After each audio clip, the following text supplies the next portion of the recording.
All right, we're interrupting our conversation with Leslie Sanchez to take you to Austin, Texas now, where the governor of Texas, Greg Abbott, is giving an update on the response to Harvey. Let's listen in. Elaine Duke, we talked in that phone call about more ways in which the state of Texas will be collaborating with FEMA and with the federal government, and that will be part of the material that I cover today. We had a long briefing that I will want to break out in a lot of detail because, as you know, there's a lot going on. I will be discussing what is going on in Houston, but also will be covering the ongoing challenges that we are dealing with in other parts of the state. Let me start with the weather. You all probably know and have seen a lot of briefing about the weather. One thing that we are dealing with, there's basically a triangle of ongoing rain that stretches, one tip of which would be the Corpus Christi area up to Travis County, over to Chambers County, and then back to Corpus Christi. Parts of those regions will continue to receive incredibly heavy rain that will lead to even more flooding and more danger for Texans. Houston and so many other areas in that region will sustain heavy rainfall. I realize there's a lot of focus on Houston right now. It's important not to forget the challenges that people in the counties outside and around Houston are suffering because of the immense rainfall. That includes, in particular, Liberty County and Brazoria County. Texans need to be prepared for more rainfall tonight, on occasion, very heavy rainfall. We want to emphasize the importance when there is heavy rainfall, when there is flooding, the importance of staying off the road. If you drive into water, you're taking your life into your own hands. Always try to seek the high ground, whether you're on ground or in a building. Get as high as you can. And try to avoid going outside if you don't need to, if you're dealing in a location that has rising water and heavy rain. This likely is going to be an historic rainfall, if not an all-time record, in the amount of rain that is sustained in certain regions. I also want to emphasize to our fellow Texans that there will be locations today, tonight, and tomorrow that will continue to have tornado action. So Texans need to constantly be watchful and hopefully have the ability to stay tuned to information about tornado warnings and watches. I'd like to break down what agencies in the state of Texas are doing. First, with the National Guard and the State Guard combined.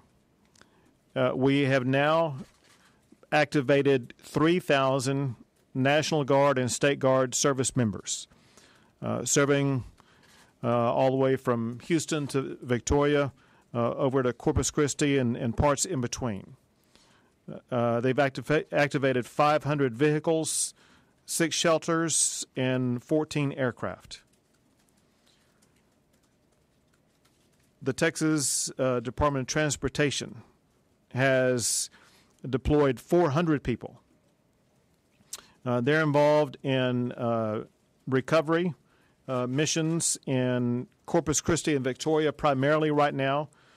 They, in those areas, are involved in removing debris as well as repairing signs. So one positive about where we are right now is that TxDOT and other agencies and the city and local folks in the Corpus Christi region are in the early stages of the rebuilding process. The Texas Department of Transportation is also working to restore the ferry service to Port Aransas. there are right now more than 250 highway closures in the state of Texas in that triangle region that I mentioned earlier. We have electronic message boards that are providing real-time information. If you are seeking information about road closures, you can go to drivetexas.org. That is drivetexas.org to find out if there are road closures.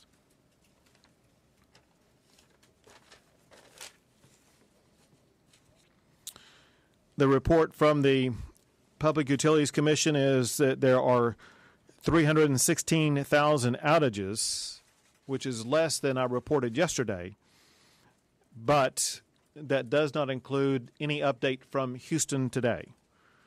They are working as fast as possible to continue to reduce those outages with the decrease of wind and decrease of weather in regions like Corpus Christi, Rockport, Victoria, etc.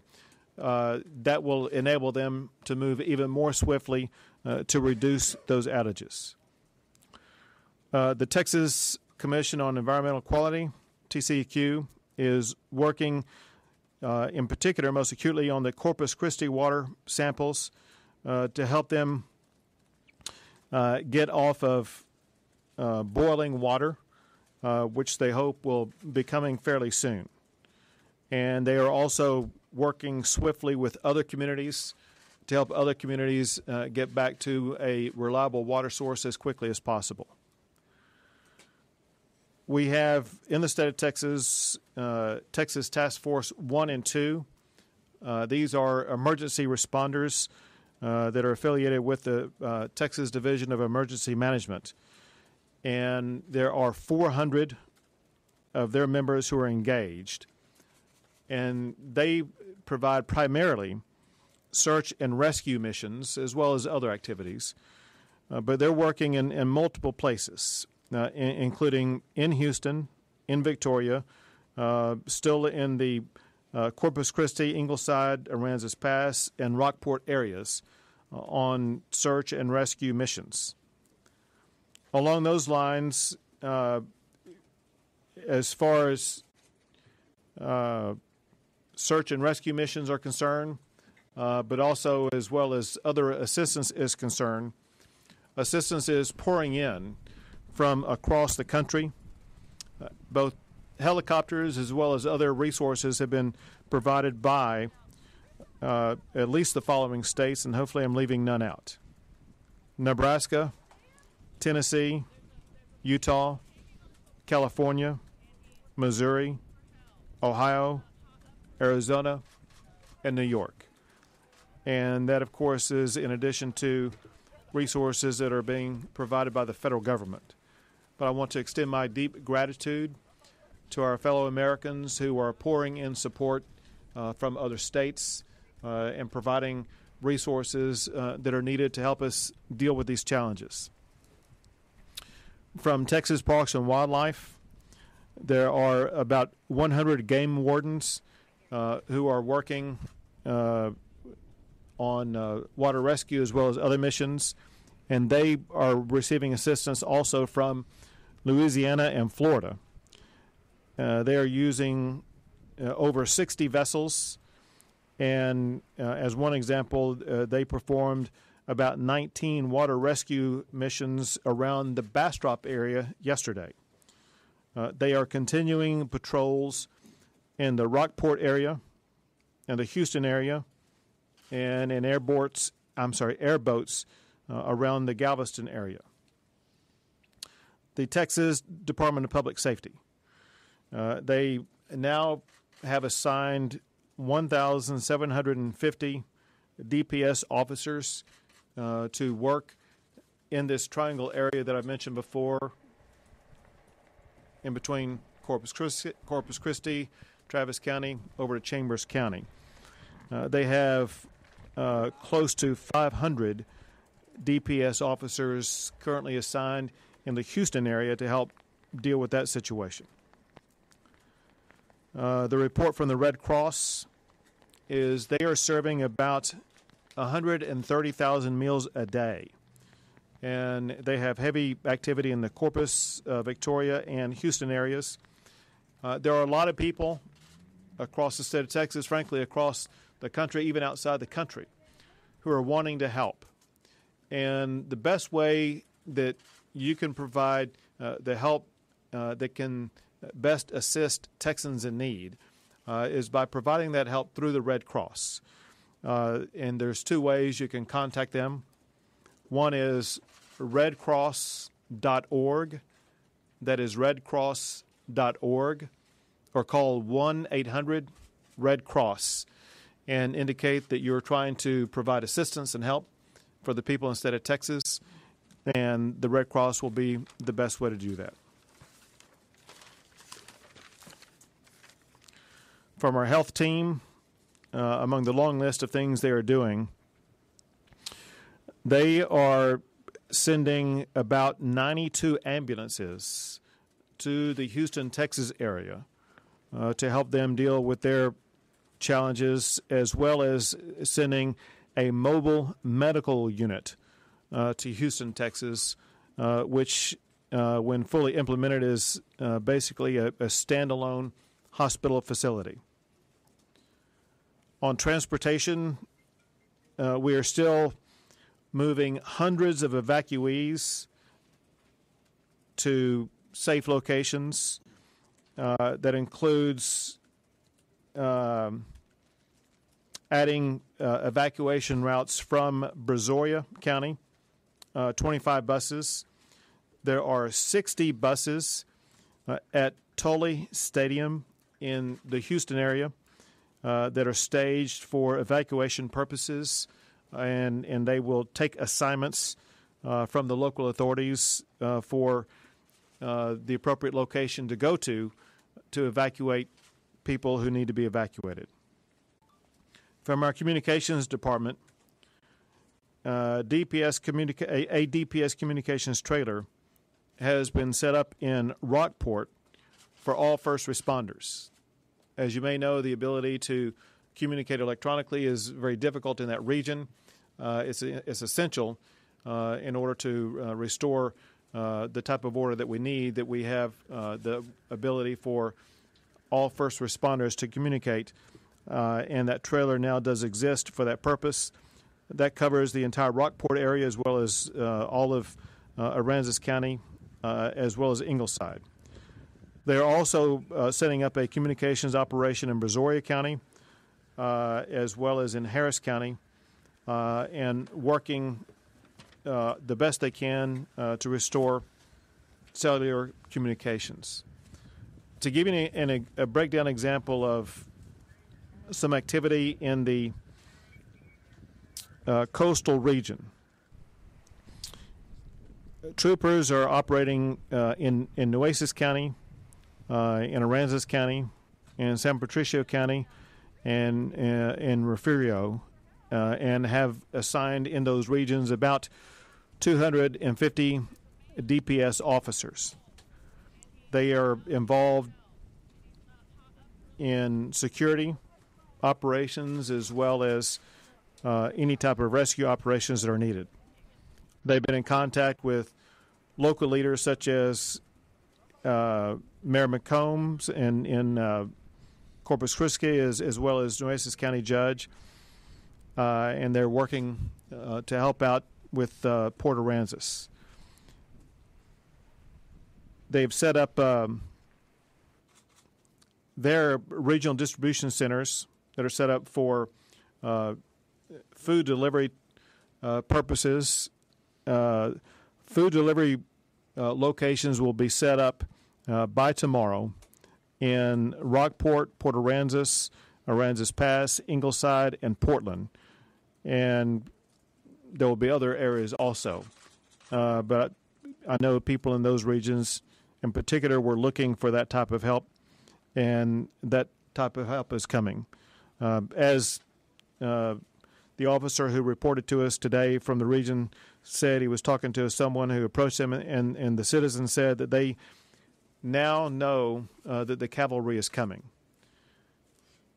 Well, in addition to our efforts, we are proud to be joined today by Vice Admiral Carl Schultz. He is with the United States Coast Guard, and I would like him to share a few words, and then I will retake the mic, say a few more, and then take some questions. Admiral? Yes, sir. Thank you, Governor, and good afternoon.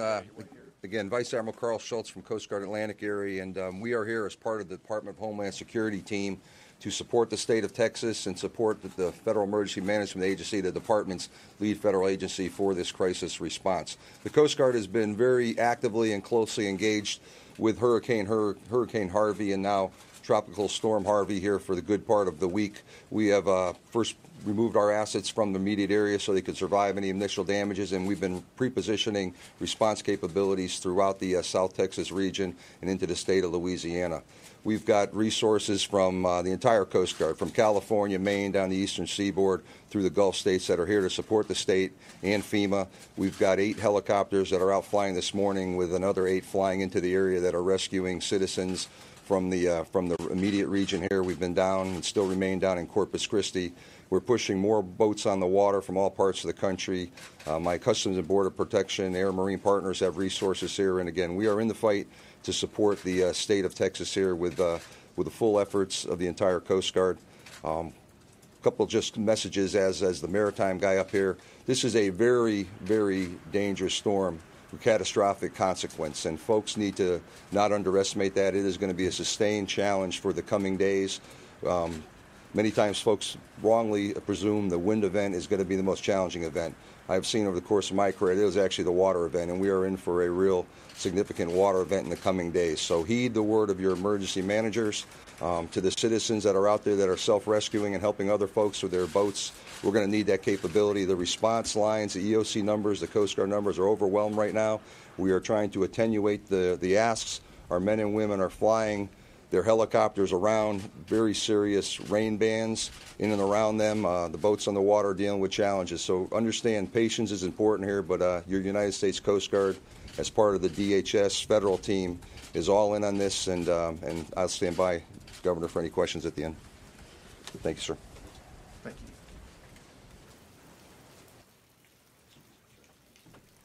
you. Thank you, Admiral. Once again, we are in the situation where we have priorities. Our top priority is to protect human life. And from the state of Texas side, we are working with local officials to do everything we can to protect our fellow Texans. Secondly, we're involved in the rebuilding process, and that process has already begun. And as these storms begin to depart the state of Texas, we will be very aggressive in the rebuilding process.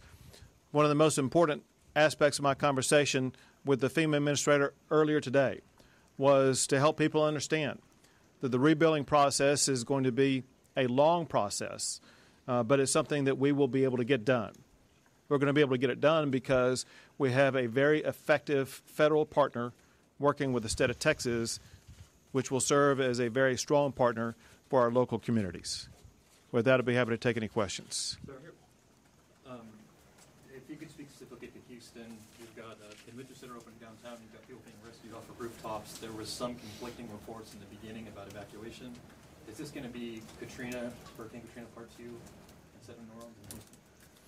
Well, as far as the evacuation, now's not the time to second-guess the decisions that were made. What's important is that everybody work together to ensure that we are going to first save lives and then second help people across the state rebuild. And because of the effort that we've been able to put together, I think and believe we will be very successful at both. We're getting word that they're running out of boats and high water vehicles in Houston and in Harris County, and they need assistance, but the state's been having trouble getting those resources there. Can you comment on that? Sure. Every whether it be a vehicle, a boat, or air, we've provided to Houston every asset they asked for. In fact, we have already had in the air something like 20 helicopters involved in rescue missions. We have boats. It's, I think, about 60 boats over there and countless high water vehicles. And so everything they've asked for, has been provided, and we stand ready to provide even more. And on top of that, we have both DPS as well as National Guard in full operation mode. So there's no trouble getting more resources in there right now? Not at all. Do you have any update on confirmed fatalities? I do not. There obviously have been reported fatalities, but I'm not in a position to confirm that they are related to the storms. Any more? How many people have been evacuated from the Houston Gulf Coast area? Do we have any count on that? We don't have that information. We don't have that information.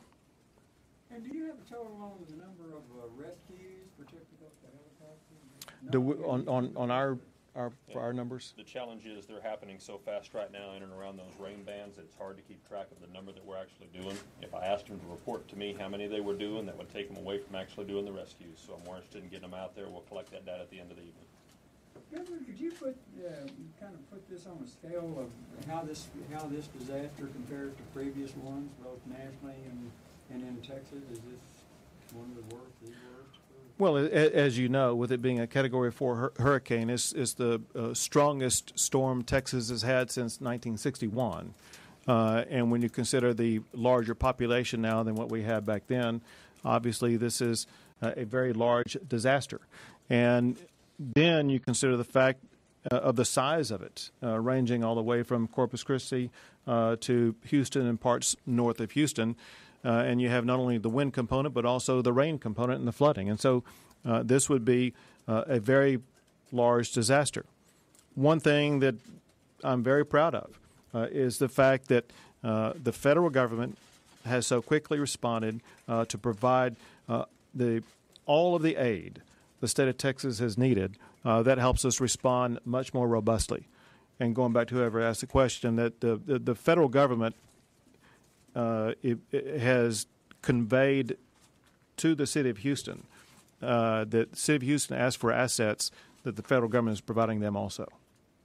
Governor, have you spoken directly with the mayor of Houston, and what is he asking for, or what is he communicating to you? I have called the mayor several times. I have his cell number, and I left messages for him repeatedly to let him know that whatever he needs, the state of Texas will provide. What's your message specifically to the people of Houston? We want you to be safe. We want you to know that we are working with Harris County and with the city of Houston to ensure that we're going to provide you with the resources you need to first save your life, and then second, rebuild your lives. Governor, you talked repeatedly about the cooperation with the federal government, but a couple days ago in this very room, you talked about how people in Houston should consider evacuating. Then there was the message from local officials in Houston saying, no, that's not necessary. Has there been a breakdown in communication between the state and local officials about how people should have responded to this incident, which frankly we all saw coming 48 hours ago? Right. I have spoken with the county judge on a daily basis, and first to offer any help the state of Texas can provide. But we've moved beyond whether or not there should have been an evacuation or not. And we are at the stage where we just need to respond to the emergencies and necessities the people of Houston have. But again, it's not just people around Houston. It's in this large triangle region. Got time for one more, guys.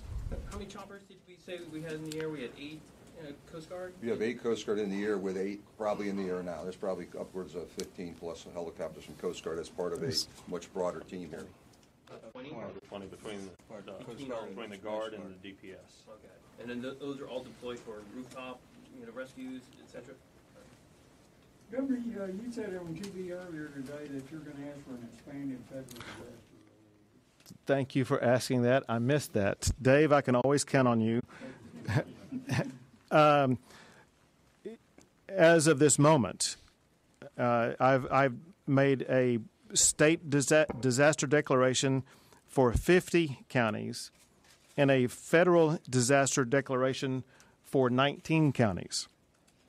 The federal disaster declaration for those 19 counties has already been granted by the president. I do anticipate adding more counties to that list. And that includes Harris County? Yes. And that's the first time it had not been on the federal. Correct.